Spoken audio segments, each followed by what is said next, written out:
David Benavidez versus Anthony Yarde goes down this Saturday, and it's a very intriguing fight. Definitely, I think it's a fight where both guys will go to war.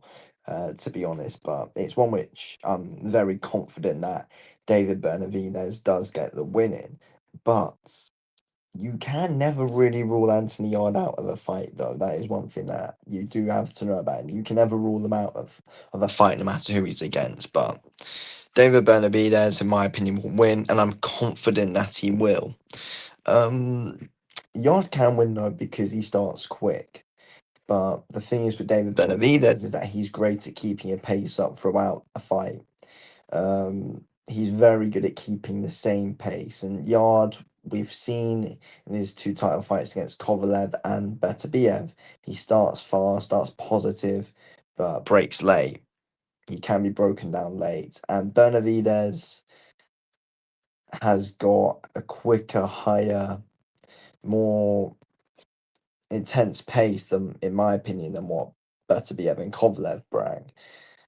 But Benavidez has ridiculously quick hands and doesn't give you a break. With Beterbiev, obviously it's that power and that just horrible, tiring pressure that he brings to you, but he doesn't exactly fight at a really, really quick pace, especially compared to David Benavidez. So I think stylistically, David Benavidez is more difficult than what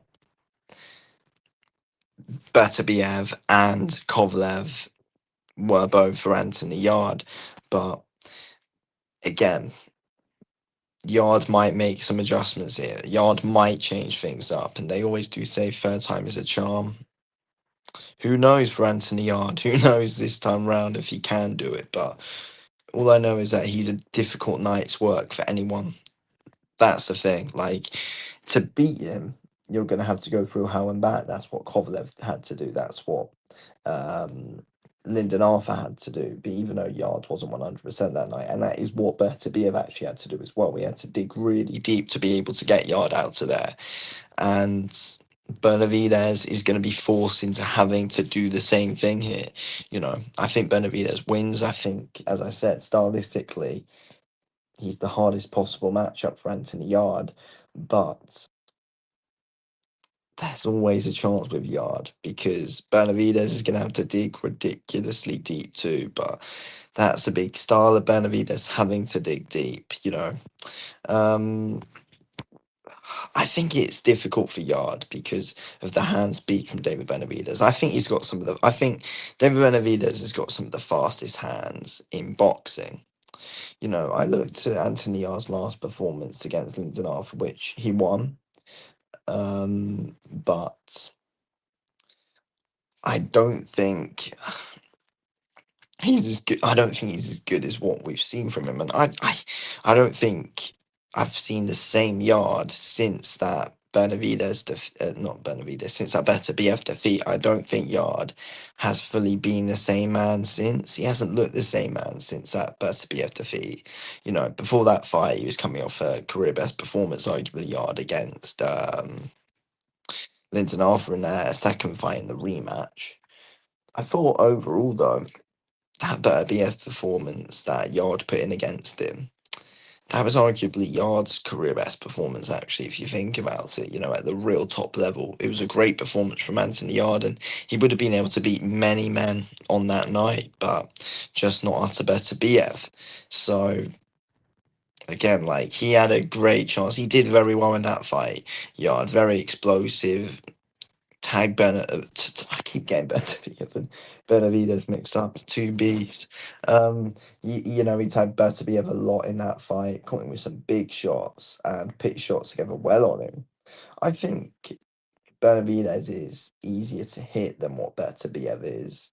Beterbiev manages the range better, but Benavidez Benavidez in exchanges is just dangerous because he's always going to be quicker than you. You don't really want to exchange too much with Benavidez, but the thing is, though, is that Yarde has got some great single shot power, which, if he can time Benavidez, which is difficult inside those really quick attacks that Benavidez brings, those really quick phase attacks that he brings. It's again, Benavidez is easier to hit, but when someone like Benavidez is throwing ridiculously quick shots at you, it's gonna be very difficult for Yard to time. But if he can, then could be interesting. Benavidez has got a great chin though, and again, his stamina is just different to a lot of these guys. But look, Benavidez's fight, his defense in fights is improving fight by fight, and I think that showed quite a bit against Morel. You know, Benavidez was pushed back on the ropes at times in that fight against Morel, and we never usually do see Benavidez get pushed back on the ropes. You know, never really takes a step back. But when Morel came at him, Benavidez had a really nice high guard, taking a lot of quick shots on the gloves and firing back, countering well, pulling down the guard, bring something over the top. You know, Benavidez might be easier to hit than Kovalev and Beterbiev, but the reality is that he's going to come back with God knows how many quick shots, which Yard's not going to know where they came from. So yeah, we're in for an interesting fight. I think it's a very interesting clash of styles, but it's one which Benavidez should be able to control. But again, with Yard, there's always ways for him to win fights. There's always ways for him to win fights because he's got that power, he's got that explosiveness. But it's like the later it goes, the more I favour Benavidez. Early, we could be in for a fight, and I think that is Yard's best shot. Early, don't let Benavidez settle, but thing is, Benavidez is once he's set a pace, he's not. You're gonna have a really hard time getting him out of it, and it's gonna be hard to not even let Benavidez set a pace. But Benavidez is gonna be able to get there first on the front foot. It's so hard to push back, and once you get those quick hands going, it's dangerous. But again, if Yard can land something big early, then he could really gain Benavidez' respect and things could get interesting. But let's wait and see.